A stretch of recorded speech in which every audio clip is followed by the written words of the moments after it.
Alright guys, welcome back inside the shop for another video. Plan today is just to kind of take you along on this Ford Explorer project we got. This vehicle, super nice. As you know, we're Minnesota, North Dakota, and this thing is virtually rust-free and only has 60,000 miles on it. But you would think it doesn't have any issues. It sat for 3 years in a garage, and sitting for vehicles, you know, everyone says you want to buy that vehicle that the grandma drove around to church and has 20,000 miles on it. Sitting can actually be more detrimental to your vehicle than actually driving it and keeping up on general maintenance, stuff like that. So we're going to get over to this and just kind of see what we got going on with it. That is my lathe. Let's show you that. As you all have come to know, I am moving. My house is sold. I'm waiting on closing, so I'm getting some of this stuff out of the home garage. This is a really cool metal lathe from Atlas, I believe. Should say Atlas right there. So all the tooling, the cabinet, and the lathe itself I got for $250, which is an absolute steal. This is for a project on another customer car that we have going on. If you haven't used POR 15, that is great stuff. So I know enough about this thing to be dangerous, and that's about it. I'm excited to give it a home somewhere in the shop and, you know, get to dinking around with this thing a little bit more. I've made and cut like 2 or 3 bolts with it, and that's really as far as I've gotten. But again, this thing is worth way more than $250, so I had to pick it up. All right, back to the Exploder. So this is basically the exact same vehicle as our Mountaineer, my Mountaineer that we have on the channel. This one is a 4-liter V6. The Mountaineer is a 5-liter V8. But other than that, same exact vehicle, really. So obviously, I'd rather have the 5-liter V8. I think it's a better engine overall. But these old school, early 4.0s were good motors. You keep up on maintenance, these are good rigs. That being said, this thing sat for 3 years without being touched. So I put a laundry list of stuff together that this thing needs. Complaints from the customer: 1, it sometimes starts rough. 2, it kind of runs rough, has some misfires, things like that. So what we ended up finding, and I'll flip you around and kind of show you what's going on here, but we need a fuel pump, we need intake gaskets. He wanted to do spark plugs and wires. The air filter had a nice little family of mice in there at one point in time, so we got that covered. We're gonna do a simple oil change, all that good stuff. Let me get you flipped around here. All right, so here we are. Obviously, I took a couple things apart. My ratchet is right there, still in here. So the first thing I noticed with this is when you'd start it, it didn't seem to want to start all the time. It was intermittent, but sometimes it'd be like 5 seconds of cranking before this engine would actually fire off. First thing I did was just turn the key to on, not start, but just on, and see what the fuel pump did, see if it's priming, and it should be at roughly 35 psi when it primes up like that. So I put this fuel pressure gauge on here, and it took a few cycles of the key to build up any pressure, and then as soon as you turned it off, it immediately died. So a couple things on these vehicles that happen. We'll go look at the fuel pump.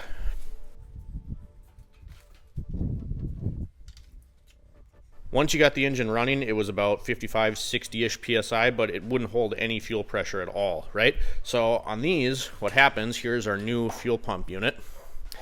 See that rubber hose? It's either a fuel pressure regulator problem most of the time, or this hose right here will leak.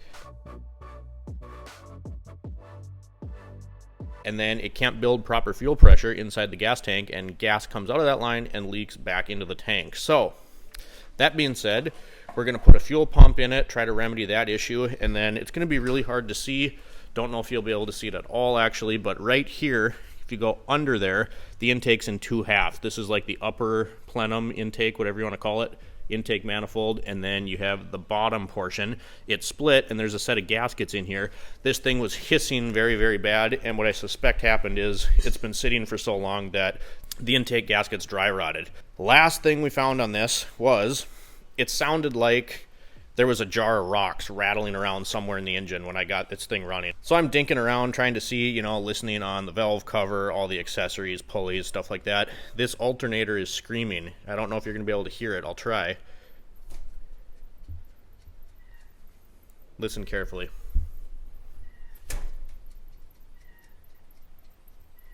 Can you hear that? So the alternator itself just sounds like it's bouncing around in a coffee can full of gravel. So I recommended this. We're not going to do this right now. It's still charging, but this thing's on its way out. So we're going to do fuel pump and oil change. Had lean codes for those intake gaskets. He wants to leave that for now. Also had an evap leak. Large evap leak. First thing I did was come back here And this was,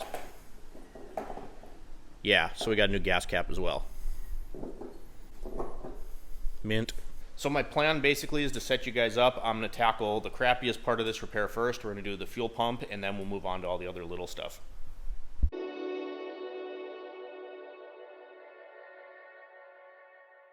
All right, so this is rather odd. It only has one gas tank strap, and then there's like a weird bracket deal in the front. So we gotta get this off. This part's gonna be very sketchy. I don't have like a fuel tank table to lower this thing down on. So what I'm gonna do is figure out my sizes for that strap, that nut right there. And then, like I said, this bracket is really weird. So it's got 2 bolts here, and then this isn't actually even attached to here. See, the bracket comes through on this side, but these 2 bolts attach up here, which goes over to that edge. So I got to figure out 1, 2, 3, 4, 5 fasteners. And then what I think I'm going to do, I'm going to take this side off first, and I'm going to lower this down onto some boards. Yeah, fingers crossed.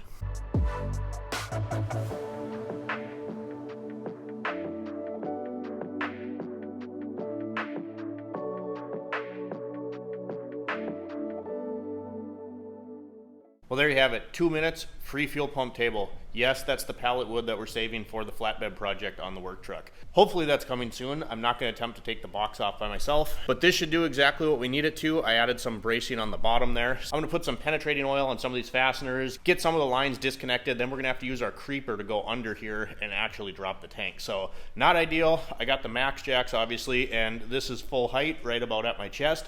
Super convenient. Jobs like this, you got to get a little creative, but it's what I have, and I tell you what, it still beats working at the dealership.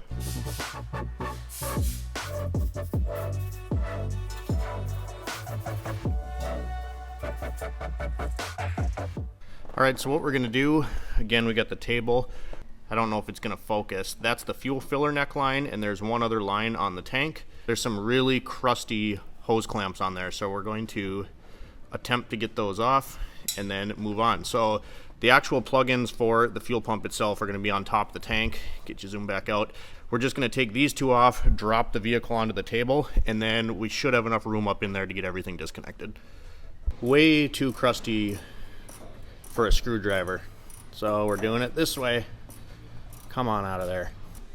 You know, at least they're turning. Kind of half expected these to just disintegrate. Last one, this one's off. One more to go. Look at all that orange dust coming out of there. I don't think these things have ever been apart. Welcome to Minnesota, North Dakota. Same thing, really. Oh yeah, that'll come off. I gotta set you down.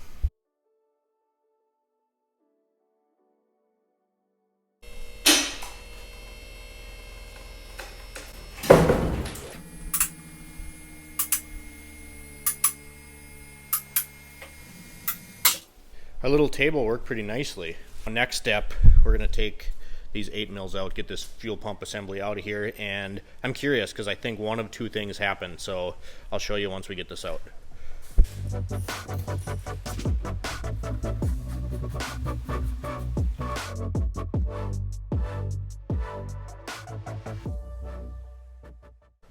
There she comes.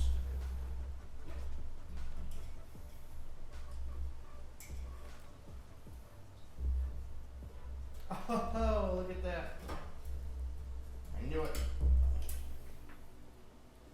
Suspicion was correct. Can you see right there? Let's get her cleaned up.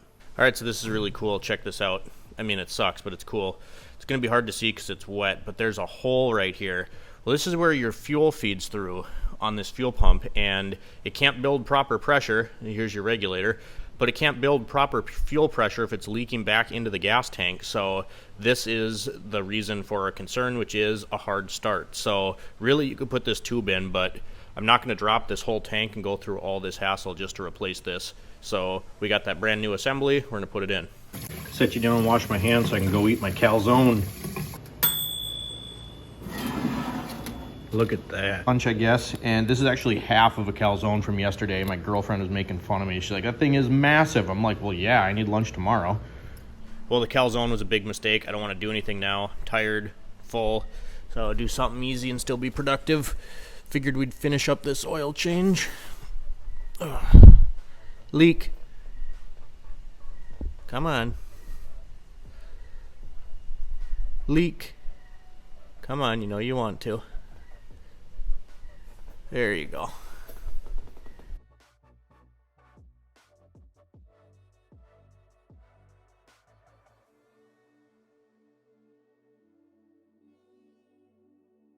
Alrighty, so it is currently the next day. We got the new fuel pump installed. You can see that right there. We'll talk about that just a little bit again, and you're gonna be able to see it better now that it's dried off. This is the fuel pump assembly that we took out. You can see the regulator is built into the pump.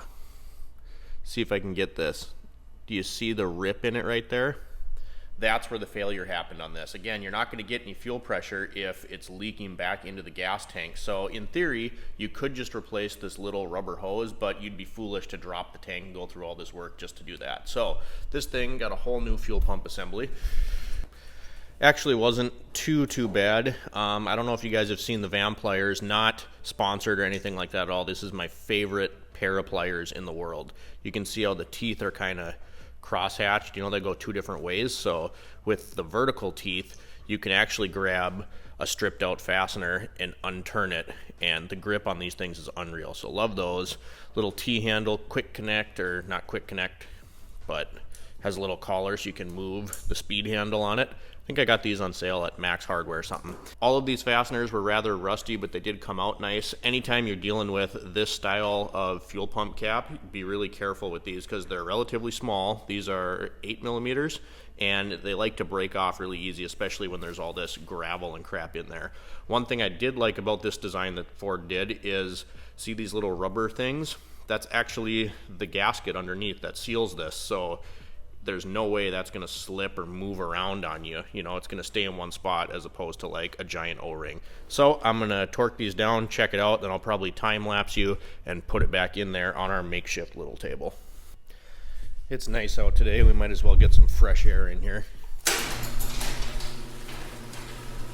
Let's go.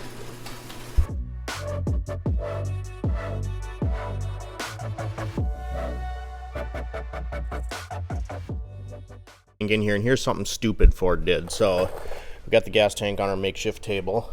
There's a gas tank strap. Well, they couldn't just put two gas tank straps in. On the front, there's this bracket, right?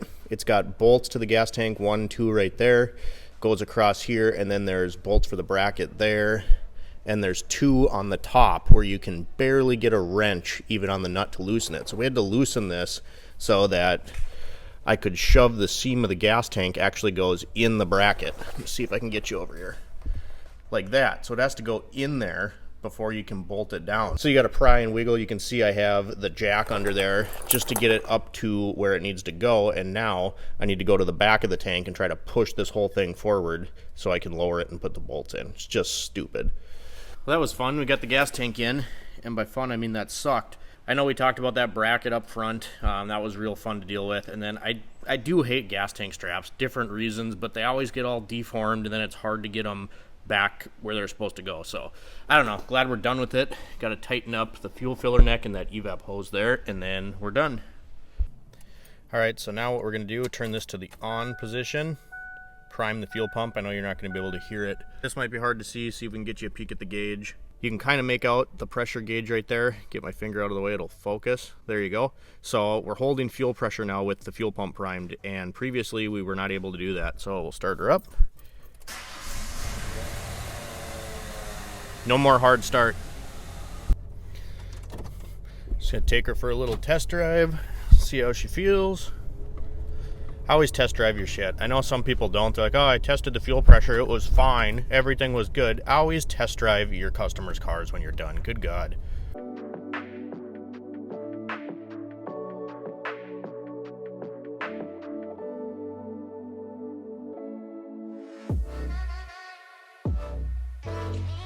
So we got back from the test drive on the Ford Explorer. Everything's good to go now. Fuel pressure is really good, runs a lot better. Now we just get to pick up the mess we created in the shop. And if you're new to the channel, you guys, this is a very small shop, I understand that. And this job was kind of inconvenient because the Max Jacks is meant to go in a home garage, right? And if you're new to the channel and you don't know the whole story, I was a dealership technician at Toyota for about 8 years. And after I decided I didn't want to do that anymore, I was miserable. I started to hate working on cars. I was like, you know what? I'm gonna go on my own.